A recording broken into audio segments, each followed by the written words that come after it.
Hi, Andrea Hoffman. How are you? I'm wonderful. Thank you for having me. Well, thank you for this special speaker series in February. And as a guest of Female Disruptors, we are highlighting Black History Month, and you are definitely a disruptor. You are the CEO and founder of Culture Shift Labs and the author of 2 books and a white paper highlighting diversity and innovation, which I am loving. So tell us a little bit about your books and your background and how you came to start Culture Shift Labs. Absolutely. Well, first, I want to start by saying I may be unlikely person to be featured during Black History Month, but the work that I do focuses on the Black community. So I'll get into that in a little bit. And it's an honor, to be here and talk about this work. So, founder and CEO of Culture Shift Labs, which is a diversity and innovation consulting firm. Been around celebrating 16 years this year. I'm really proud of that. And we describe ourselves as a diversity and innovation consulting firm because we help P&L leaders, so profit and loss leaders, and what I call the dirty word capitalists understand their role in diversity, equity, and inclusion. So DEI, belonging, and all the sort of terminology that goes across the spectrum. And corporate social responsibility, racial equality, and all of that. So we tackle that, and we help them understand, design strategies for social and financial returns. We provide services under 3 main pillars: advising, strategy, and activation. When they're all working together, you get a true culture shift. Our business model is really interesting, and so it's called Knowledge and Network. And I pioneered that business model 16 years ago. The knowledge is everything that you would expect from a management consulting firm, so professional services, also known as advising, assessments. And then the network is we have the largest community of Black subject matter experts, so over 11,000 individuals, and we draw from that to problem solve. So when our clients want inclusive innovation labs, so they could think about people, process, and profit performance and how you improve that, how you improve business and society as a result of that kind of collaboration. When you're thinking about, master classes and training leaders on how to achieve breakthrough diversity results. So I'm sorry, so I was going back to the community. So 11,000 Black subject matter experts, and we draw from that when we're doing, retained search, increasing leadership, diversity in the C-suite and senior leadership roles.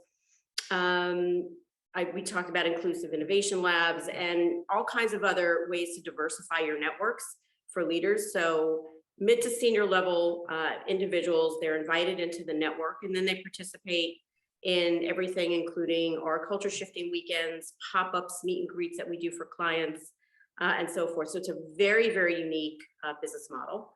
And then we have our annual conference, and we do it more than once a year, called Culture Shifting Weekends. And that happens in Miami, New York, and Silicon Valley. And we've been doing that for, launched it 13 years ago. And we're celebrating 8 years in the Valley and 2 years in Miami. So it's the conference enables deals, collaborations, and ultimately wealth creation for those who show up, particularly the Black community, and obviously our clients and the community at large. So we've gotten $1 billion into the hands of the Black and Latino community over the last 8 years that we've been focused on that as a goal. And we know it's much more than that, but that's what we've been able to track. The books, oh, yeah, go ahead. No, I was just going to say that's awesome. And, it's, we have a lot of work to do, but we need more organizations like yours to help really level up the playing fields for women. And, women in general are a minority, whether it's tech. I mean, the statistics are forever, but especially, women of color, Black women are also, even more at a disadvantage. The statistics are just even more alarming. So, we're here to do whatever we can to educate small businesses, medium businesses, large businesses, nonprofits, to really recognize how diversity is really a superpower. Well, I have a little nuance to that. I think education is good, but action is really where the magic is. And, we talked about that previously. So what we're finding that's trending with these companies is they appreciate the education, they appreciate the inspiration, they appreciate the networking, but they want outcomes. So the knowledge network formula that we apply to how we consult our clients is where the needle gets moved.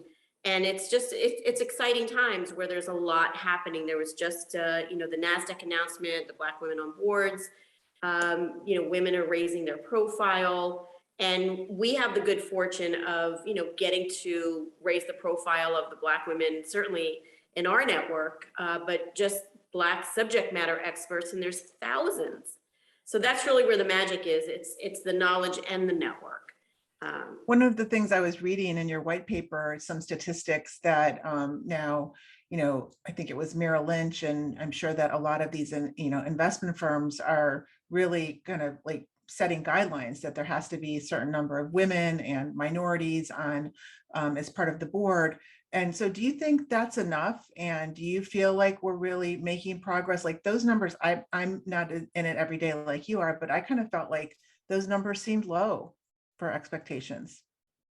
I talk about this often. I'm not a civil rights advocate. I'm not a community organizer, things like that. We focus on working with companies that want to move the needle. And, I would get so frustrated, and I literally have the utmost respect for civil rights leaders and community organizers that want to change policy. But we want to just change, the outcomes of the work that we do and the goals that our clients have, one client at a time.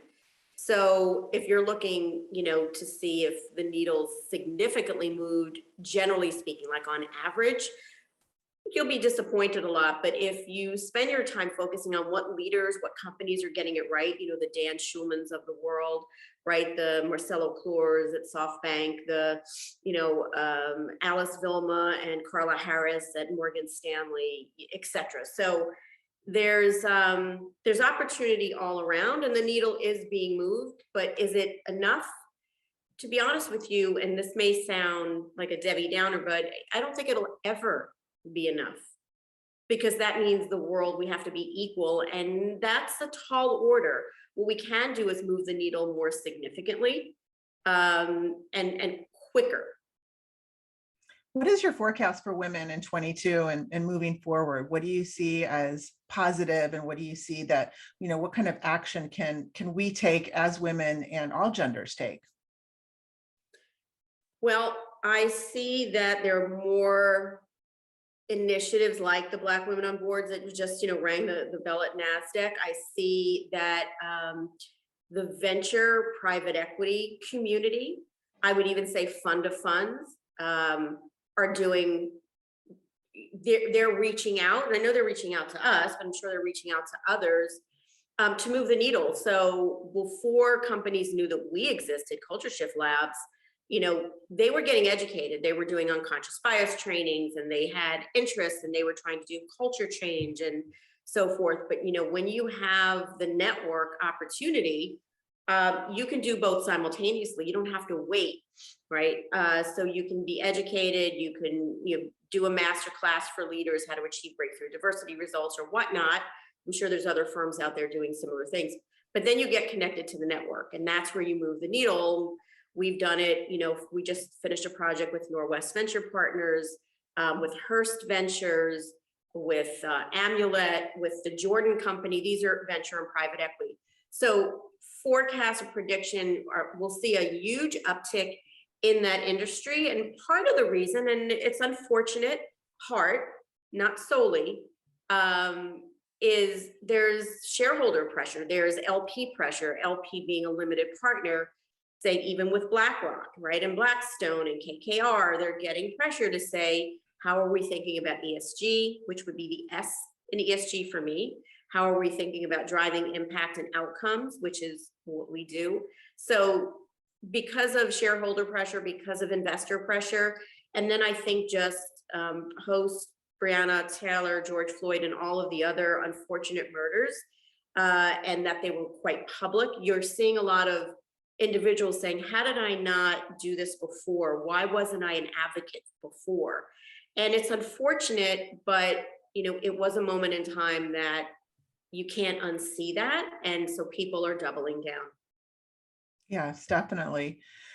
What can small brands do? You mentioned some big brands, and that's awesome. But as a smaller businesses, entrepreneurs that are startups, it's something that is not really top of mind because maybe they're so busy and it's just not something that they can wrap their mind around. What can they do to make sure that it is top of mind or take action that would be helpful? There's a lot. I mean, there's really a laundry list. And what I would say is spend less than a week. Sorry, Mhm. my phone, I don't know if it just blanked out for you. But spend no more than a week just downloading documents, educating yourself on, you just Google it, what small businesses can do to support diversity, equity, and inclusion and belonging. There's lots of information out there. It could be just starting with HR. It could be your hiring practices. It could be your supplier diversity practices. I would say the biggest thing to do is don't say we can't find any or we tried and we failed. Don't ever say that, because you have the World Wide Web.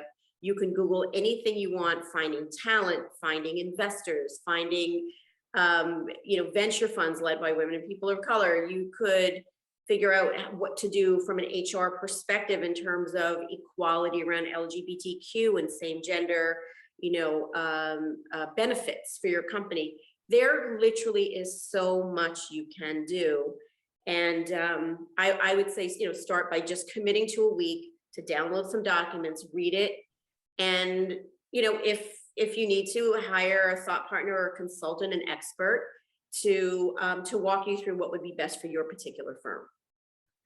I was really excited to read your white paper and some of the articles that are on your LinkedIn and on your website, and to see the connection between diversity and innovation. And I mean, it even kind of felt like creativity when you were talking about innovation. And so I think that, I hear this, being a business owner for the past 20 years, or, just hearing in the news, like, sometimes it's hard to find the talent to fit the diversity. And, to me, I felt like, okay, well, if they can't find the talent to fit the diversity, then what do they do? And I just loved what you had to say about how sometimes, that's not the whole point. And once you hire the talent and you bring them in and you have diversity, even if it's not exactly like checking all the boxes of the talent, but and it drives all this innovation and creativity. I just loved hearing that. Can you just give us some examples or why you think that is? That really excited me. You have groupthink, and it's pretty obvious. You don't need a PhD, or you don't need to be a social scientist to know that if you have a room full of people that come from the same neighborhood, zip code, socioeconomic status, you probably, I wouldn't say totally. I mean, let's not throw the baby out with the bathwater.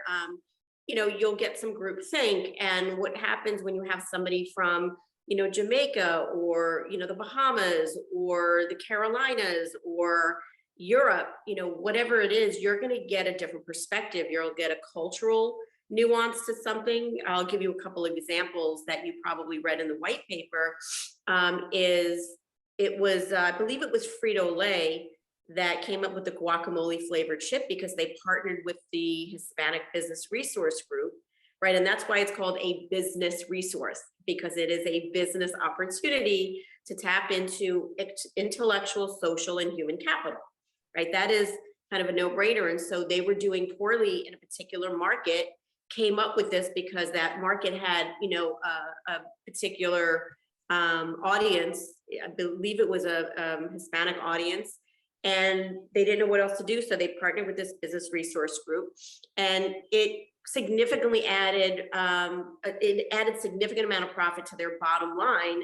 And then they started partnering with other business resource groups, diverse business resource groups, to duplicate that. The other is, innovation and creativity can come from anywhere. So everybody knows sticky notes and whiteout. A former secretary created that, and her company didn't think enough to invest in it, so she had to go outside. And ultimately 3M bought the product from her. So she was a secretary. Don't limit, innovation to people that are in the innovation department or something similar. I think you need to create conditions at your company where once a month or once a quarter, people are able to kind of lean in and with the right context, come up with solutions, new revenue streams. I love that. Female Disruptors was started so that we could spotlight females disrupting in their space. And you don't have to write a book to be a disruptor. You don't have to be famous to be a disruptor. Disruption can come in, all genders, all races, all ages. Yeah. And so, as women, regardless of race, like what can women, how can we influence to take action? What are just some actionable steps that we can take this year? So I'm going to speak to folks in corporate a little bit at the intersection of innovation, creativity, and diversity. So creativity is more valued and innovation is more valued now than ever before. I think, when I was younger, we didn't hear about Silicon Valley and tech enabled this and that. And that starts with creativity, right? You have to imagine something can be better, imagine something is needed. Think about Steve Jobs. One of the reasons he didn't like focus groups is he said, I don't need people to tell me we need a faster horse and buggy. If during the time when we were driving horse and buggies, they'd give me a faster horse and buggy. What I need are people that think outside of the box. Cars didn't exist. I need somebody to create the next car, right? And so you really need to step outside of the comfort zone and put conditions in place for that. With women, go to HR, go to the CEO, go to anybody that is open-minded and say, I want to help our company improve. And so I was wondering if we do these 5 things or these 4 things. I was wondering if we have a inclusive innovation lab. I was wondering how we think about people, process, and profit performance. What conditions do we have in place? How are we tapping into our business or employee resource groups, also known as BRGs or ERGs? How are we thinking about diversity on our board? And when we have diversity on the board, how are we leveraging that as a competitive advantage? Maybe they can help with new markets, right? Maybe they can help with new investors. So go to willing participants that have the ability to make decisions at the company and say, I want to be part of improving people, process, and profit performance. And I have some questions. And those questions may lead to ideas that I have where we can improve. I love that. And, the research that I've been doing over the past year, one of the things that, coming from the PR and communications background is that many companies might have some of these things in place or plans, but they don't communicate it across however big the company is, small, medium, large. And so if these plans are in place or these efforts are in place, everybody has to know about it, including the employees and including their audience, their target market. It's so interesting that you say that because we had a client years ago. It's a very large professional services firm. And we were dealing with one of the partners who happened to be a Black partner, one of the small handfuls, like one handful. And I kept sending him links to all the great things this company was doing. And he said, oh, I had no idea. Oh, I had no idea. Literally probably 10 or 15 links. And he said, I didn't know we had that report. And I didn't know that we, had that effort and that division. And so what we found out is they were promoting it externally. They had it on their website as content, but they weren't educating across the company all of the great things that they were doing that could be leveraged in different kinds of ways. And so we found that internal communications is really critical. And there's a lot of what we call assets, equities, and investments that companies are making that not everybody knows about, knows how to lean into and support. So you really have to think about sometimes step back. You have to step back before you can go forward. And then you can leverage all of that in a very different way. So yeah, we see that a lot. And how do you manage your corporate narrative internally and externally? When you understand your assets, equities, and investments, and we actually have an assessment methodology called the Catapult assessment that helps with that. That's great. What are some, just kind of switching gears, like personally, what are some, we talked a little bit before we started this interview about burnout, and burnout is a real thing for women or men. What are some rituals or mantras that you live by to stay focused and successful, and possibly avoiding burnout and, getting mentally taken down? I mean, diversity can be a mental takedown and a burnout cause. Woo! That is a Right. time. First of all, I am not even remotely the poster child for work-life balance, so I'm going to be really honest. I am a workaholic. I love what I do, but it's not always easy. Let's be honest with the 1,000-pound pink elephant in the room. I'm a white woman doing diversity work, but diversity means across the spectrum. I just happen to be an expert and specialize and have a deep, deep passion for the Black community and providing access and opportunity, and have for 22 years, by the way. So I would say find a tribe of people. This is what got me through some bad times, when I doubted myself, when I was exhausted and tired, and I didn't know my exhaustion and tiredness led to me being cranky and self-doubt. And you have to compartmentalize things. And then you get pressure, right? You get people that don't like you, and you have clients that fire you, and you get, you didn't do your best work, or you didn't get all the money's not coming in quick enough to support the business. So find people who believe in you when you don't believe in yourself, and just, remember what it is that you're passionate about and you want to stay true to, because sometimes your mind plays tricks on you. And the saying, the devil's a liar, right? So sometimes the devil comes into your life and says, oh, you're not good enough, or you're not smart enough, or you're not equipped enough, or you're not financially supported enough, whatever it is. But we live in a world, we live in America, where there's a lot of access and opportunity, but there's also a lot of access and opportunity, which means that you can get burnt out pretty easily. And that tribe of people that believe in you can say one thing that can make your day and turn your mood around and keep you going. And it's the fuel that you need in your gas tank to keep going. But I would also say, reflect often on, is what I was passionate about and what I was doing and what got me to where I am, is that what's next? And I will give the biggest piece of advice that I've come up with in my life. And I came up with this from years of, the ups and downs of being an entrepreneur and being in this business, is whenever you get stuck, you feel really stuck. And I call it like my artist, when artists loses their paintbrushes and their ability to create artwork, that's how I describe my getting stuck. Take it up 10 notches. You're not thinking big enough. That's the problem. That is what I learned. I think that you hit the nail on the head when you talked about creativity, and when you're talking about how important it is to be passionate about what you're doing, it doesn't seem like work. So if you are really passionate and you're doing what brings you joy and happiness, and you add in like some sort of, creative access or the tribe, that's what really is keeping you balanced. Even though you are working, it doesn't feel like work, but you're just getting that positive reinforcement. Is that? Yeah, you can have relief for a moment, Mhm. right? Band-aid on it. What you want to do is get unstuck and just, and I also think lack of confidence it's just such a dream killer, but it's all BS. I mean, everything that you want and need is in your head. Is in you, not in your head. Everything you want is in you.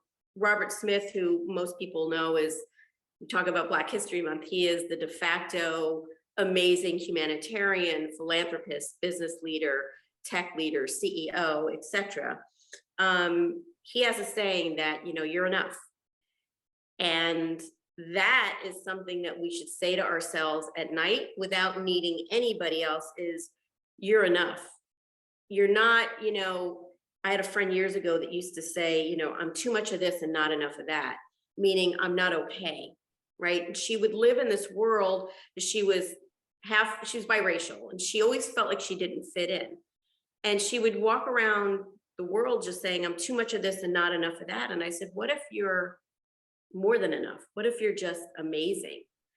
who's telling you that lie anyway? And so say to yourself at night, like, I'm enough and I'm pretty amazing, not perfect. So self-talk is really important. And believe me, I'm only saying this from a lived experience because I am not the poster child for it. I often have pretty bad self-talk. Well, talk therapy is important and positive talk therapy, even if it's to yourself, is super important. And I feel your pain and pleasure in that as well. So as we wrap it up, if you could wish for 2 things to come true this year, what would they be? My wish. So I think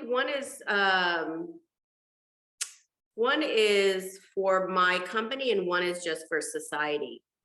I would say for those companies that are on the fence around DEI, particularly around racial equality,